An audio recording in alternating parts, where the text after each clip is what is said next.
நெட்டச்சிய மர்மவளே மர்மவளேன்னு கூப்பியாவே இந்த அளவுக்கு மாறி இருக்காவனா என்ன அர்த்தம்? மர்மவளை மதிக்க ஆரம்பிச்சிட்டாவேன்னு அர்த்தம். நம்மள துரத்த நினைக்காவேன்னு அர்த்தம். பாத்தியா, விருந்தாளிகளே ஓரமா இருங்க, என் மருமவ வேலை செய்வான்னு சொல்லியாவே. நம்ம அவிய சொந்தமா நினைக்காம அவிய நம்மள விருந்தாளியா தான் பார்க்காவே. ஆமாக்கா, இந்த நெட்டச்சி வீட்டுக்குள்ள விட்டதுதான்க்கா தப்பா போச்சு. ஆமா செல்லம்மா, இனி அந்த குமரி வேற வர போறா, என்னெல்லாம் நடக்குமோ தெரியல. இந்த விசேஷத்துக்கு என் புருஷன் வந்தாருன்னா அவர் பின்னாடியே வீட்டுக்கு போயிடலான்னு நினைக்கேன். ஏக்கா நீங்க வீட்டுக்கு இருந்தா அப்ப நானு நீயும் உன் புருஷன் கூட வீட்டுக்கு போறதுக்கு பாரு. எப்பவுமே இங்க இருந்தோன்னா மரியாதை இருக்காது, போயிட்டு போயிட்டு வந்தாதான் மதிப்பாவே. ஏக்கா அப்படின்னா நீங்க போயிட்டு உடனே வந்துருவீங்களோ? முடியாது செல்லம்மா, என் புருஷனை கவனிக்க வேண்டி இருக்கு. ஏன்க்கா அத்தா ரொம்ப முடியாம இருக்காரோ? ஆமா ஆமா, நான் இங்கேயே இருக்கேன்ல. என்னை பார்க்காம பேசாம ஒழுங்கா சாப்பிட்டுருக்க மாட்டாரு. ஓ அப்படியா, சரிக்கா. இந்த பொம்பளைய பத்தியே இந்த புருஷனை பத்தி எனக்கு தெரியாது பாரு, ரொம்ப தான் கதை விடுது.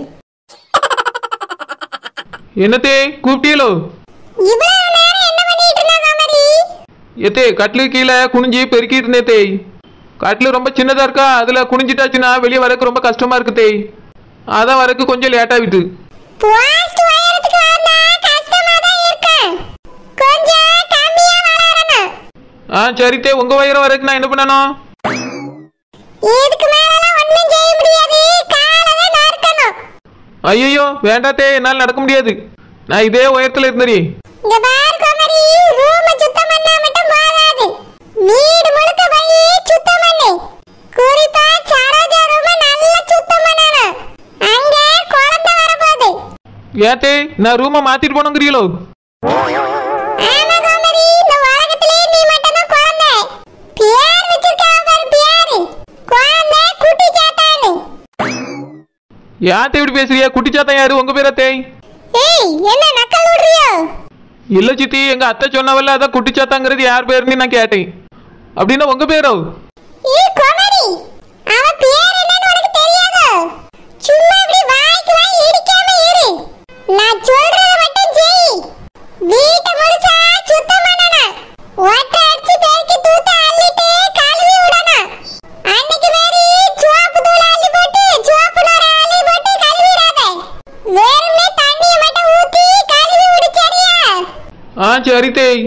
அதுக்கு பிறகு மாட்டு வரையெல்லாம் நல்லா சுத்தம் பண்ணிட்டு மாட்டை எல்லாத்தையும் குளிக்க வை. ஏத்தேய் அவ்வளோ மாட்டி நான் எப்படி தனியா குளிக்க வைப்பேன்? சித்தியில கூட வந்து ஹெல்ப் பண்ண சொல்லுங்க. அவிய விருந்தாளி ஒரு வேலையும் செய்ய மாட்டாவே. இந்த வீட்டுக்கு வரணும்னு அடம் பிடிச்சு வந்தால குமரி, போய் வேலையை பாரு. நான் எங்க அடம்பிடிச்சு வந்தேன்? நீங்க தானே கூப்பிட்டிய. நான் பாட்டுக்கு ஒரு வீட்டை கட்டிட்டு நிம்மதியா வாழ்ந்துகிட்டு இருந்தேன். உங்க மகனை என் கூட தங்கி இருந்தாரு.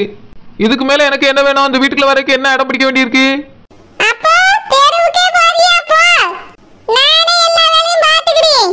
வேண்டாம் வேண்டாம், நான் வெளியே போயிட்டா என் மாமனார் வெளியே போயிடுவாரு, என் புருஷன் வேற ரொம்ப கஷ்டப்படுவாரு. அதனால வீட்டு வேலையை செய்ய. ரொம்ப தான் நாடகம் போட்டுட்டு திரியா. நான் இப்ப போய் எல்லார் வீட்லயும் சொல்லிட்டு வரேன், அதுக்குள்ள வேலையில முடிச்சு வை. ஏத்தேய் நான் வேலை செய்யறத எல்லாத்தையுமே சொல்ல புரியலோ? எதுக்கிட்ட இவ்வளவு விளம்பரம்? நான் அதெல்லாம் விரும்புறது இல்ல. நான் இந்த வீட்டு மருமகத்தை எல்லா வேலையும் நான் செய்ய, நீங்க யார்ட்டையும் சொல்லாண்டா. ஆமா, ரொம்ப ஆசைப்பட்டுக்க. நீ வீட்டை கழுவுறதையும் சாணி அள்ளியதையும் நான் ஊர் முழுக்க போய் டமா அடிச்சிட்டு வரேன். குமரி என்ன ஆசைப்பட்டுட்டு கிடக்கா? இது சொல்லலன்னா அப்புறம் என்ன சொல்ல புரிய? நான் இந்த வீட்டுக்குள்ள வந்துட்டேன்னு எல்லாத்தையும் சொல்ல புரியலோ? அதே நான் சொல்ல வேண்டிய அவசியமே கிடையாது. கூடாரம் இல்லாம இருக்கும்போதே ஊர் உலகத்துக்கே தெரிஞ்சிருக்கும். வேற என்னத்தையும் சொல்ல புரிய? உன்னைய மாதிரி இந்த வீட்டுக்கு இன்னொருத்தி வந்திருக்கல்ல, அவன் நாளைக்கு பிள்ளைய தூக்கிட்டு வாரானா. அதுக்கு ஊரு ஜனத்தெல்லாம் கூப்பிட்டு சுவார் பொங்கி போடணும்னு கட்டளை போட்டிருக்கா. அதுக்கு தான் எல்லாரையும் கூப்பிட போறேன். இது அப்படியா தேய்? சரோஜா நாளைக்கு வர போறாளோ? இதை முதல்ல என்கிட்ட சொல்லியிருக்கலாம்ல. சொல்லிருந்தா கூரை அவ்வளோத்தையும் பிச்சு எரிஞ்சிருப்பியோ? போய் நான் சொன்ன வேலையை பாரு குமரி, நேரத்தை கடத்தாதே. நான் போய் எல்லா வீட்லயும் சொல்லிட்டு வரதுக்குள்ள அவ்வளவு வேலையை இங்க முடிச்சிருக்கணும். இல்லைன்னு வச்சுக்க, நான் மனுஷியா இருக்க மாட்டேன். சரி தேய், சொடுக்கு போடுற நேரத்துல செஞ்சு முடிச்சிருக்கேன் பாருங்க. பாப்போம் பாப்போம் எப்படி முடிக்கான்னு. செல்லமா ராசாத்தி, வீட்ல இருங்க, நான் எல்லாத்தையும் சொல்லிட்டு வந்துடுறேன். சரி மேனி, சரி. ராசத்தேக்கா மைனி அவ்வளவு வேலையை செய்யுன்னு சொல்றாவ, அவளும் செய்யறேன்னு சொல்லிட்டு போறா. எப்படிக்கா அவளால இவ்வளவு வேலை செய்ய முடியும்? அந்த சரோஜாவது பரவாயில்ல, எப்பவுமே வேலை செய்யறவா. ஆனா இவ எப்படிக்கா செய்யறா? என் வீட்டுக்கு வந்திருக்கும் போது அதை செய் இதை செய்யன்னு இவளுக்கு சொல்லி சொல்லி கொடுத்து வேலை வாங்கினேன். அப்படி இருந்து ஒண்ணுமே செய்ய மாட்டாக்கா. சோஃபால படுத்துதான் உறங்கிட்டு கிடப்பா. ஆனா இப்போ மைனி சொன்ன உடனே வேலை செய்யறேன்னு ஓடியா? ஆமா செல்லம்மா, இவ வேலை செய்யற ஆளே கிடையாது. எப்படி மாறினா? இப்படி எப்படி திரும்பினா? ஏக்கா தெருவிலே கிடந்தால யோசிச்சு திரும்பிருப்பா செல்லம்மா. ஆனா அவளை வேலையே செய்ய விடக்கூடாது. என்னக்கா பண்றது? வீட்டுல தண்ணி இருந்தாதானே மாட்டெல்லாம் குளிப்பாட்டுவா.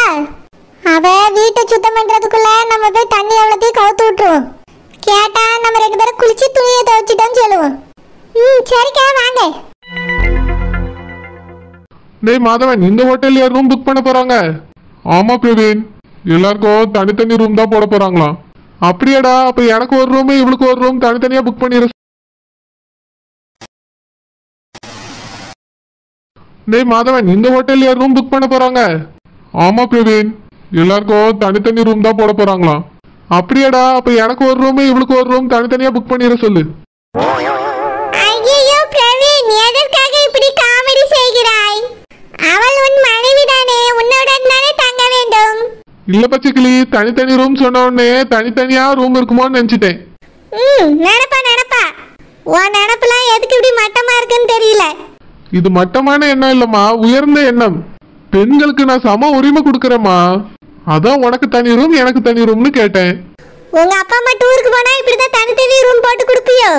அவங்க வயசானவங்க, ஒருத்தருக்கு ஒருத்தர் ஆதரவா இருக்கட்டும்னு ஒரே ரூம் தான் போட்டு கொடுப்பேன். பேசாம இருந்துரு, கடுப்பேத்தாத.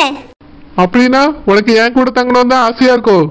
சரி இல்ல பச்சைக்கிளி, நம்ம 2 பேரும் ஒரு ரூம்ல தங்கிக்கலாம். இவங்க 2 பேரும் ஒரு ரூம்ல தங்கிடட்டும். காமெடியாக இருக்கும். பிரவீன், எதற்காக இப்படி அனுஷ்காவை பாடாக படுத்துகிறாய்? இல்ல பச்சைக்கிளி, டூருக்கு வந்திருக்கோம். அதான் தனியார் ரூம் கொடுத்தா ஜாலியா இருப்பால, அதுக்கு தான் கேட்டேன். இல்லை பிரவீன், கணவன் மனைவி இருவரும் சேர்த்து இருந்தால்தான் ஜாலி. இல்லை என்றால் அது போலி. நான் என் கணவரை விட்டு பிரியவே மாட்டேன். நீங்களும் அது போலவே இருங்களே. பச்சைக்கிளி, நாங்களும் பிரிய மாட்டோம். பிரவீன், என்ன நான்சி? நீங்க வேணா என் ரூம்ல தங்கிக்கிறீங்களா? என்னது? அது வந்து நான் அனுஷ்கா ரூம்ல தங்கிக்கிறேன். நீங்க வேணா என் ரூம் எடுத்துக்கங்க பிரவீன். வாவ், இதுவும் நல்ல ஐடியாவா தான் இருக்கு நான்சி. என்னது? இல்ல, ஆனா நான்சிக்கு பாதுகாப்பு இருக்காதேன்னு பார்த்தேன். சை, டூருக்கு ஏன் வந்தேன்னு இருக்கு. உனக்கு பிடிக்கலனா இப்ப கூட கிளம்பலாம். நான் வேணா பஸ் ஏத்தி விடட்டுமா? நீ இப்ப ரூம்ல போய் தங்கலாம் தானே இப்படி கேக்கா? என்ன ஆனாலும் டூரை விட்டு போக மாட்டேன். சரி சரி, பேசினது வரைக்கும் போதும், வாங்கள் ரூமுக்கு செல்வோம். ரூம் புக் செய்திருப்பார்கள். வாங்க போலாம்.